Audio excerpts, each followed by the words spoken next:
ধন্যবাদ আপনাকে। ন্যায় বিচারের তো আসলে অনেকগুলো ডেফিনেশন, সেই ডেফিনেশনের ভিতরে যেভাবে আসলে ন্যায় বিচার হওয়া উচিত, যে পরিমাণ শাস্তি হইলে শেখ হাসিনার বিরুদ্ধে ন্যায় বিচার হয় সেই পরিমাণ শাস্তি আসলেই আমাদের কোনো বিধানে নাই। তবে যতটুকু হয়েছে, ক্যাপিটাল পানিশমেন্ট হয়েছে, তার ডেথ সেন্টেন্স হয়েছে এবং সেই ক্ষেত্রে আমরা রাষ্ট্রপক্ষ ডেফিনেটলি খুশি। সেই সাথে আমরা এটার আসলে কার্যকর করার জন্য খুব দ্রুত ভারত সরকারকে অনুরোধ জানাবো যেন একজন কনভিক্টেড আসামিকে যেন খুব দ্রুত বাংলাদেশের কাছে প্রেরণ করা হয়। তার অপরাধের তো ফিরিস্তি অনেক বড়।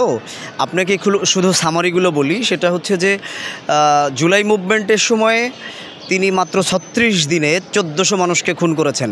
এটার নিয়ে মতানৈক্য আছে, সেটা হচ্ছে বিবিসি এখানে 1100 মানুষের কথা বলেছে, অন্যান্য অনলাইন জরিপগুলো মোটামুটি কথা বলেছে, কিন্তু সর্বনিম্ন জরিপ যদি আমরা ধরে নিই সেটা 1000-এর নিচে না।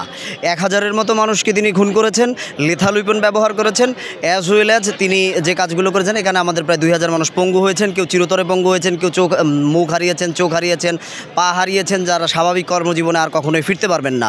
তো তার অপরাধের ডেপথটা আসলে অনেক বেশি, যেটাকে জেনোসাইড বলা হয়।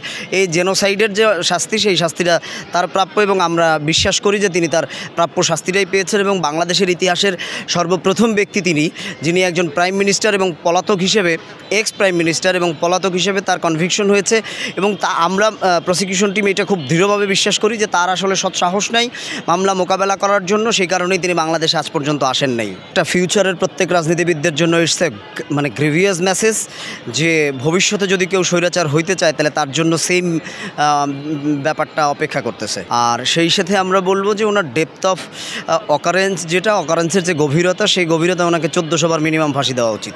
আমরা আগামীর রাজনীতি বাংলাদেশে একটা সুন্দর রাজনীতি চাই, যে রাজনীতিতে অ্যাটলিস্ট ভারতের যে প্রভাব, ভারতের প্রভাব এবং বলয়মুক্ত একটা দেশ চাই, কারণ ভারত আমাদের চিরশত্রু। ভাই, পৃথিবীর অনেক দেশ আছে, সিঙ্গাপুরকে একসময় বলা হতো ফিশারিজ ভিলেজ, যাদের আসলে কি কোনো রিসোর্স নাই, তারা পান করার পানিটুকু আপনার বিদেশ থেকে আমদানি করে পান করে, তারপরেও তারা ডেভেলপড হয়েছে।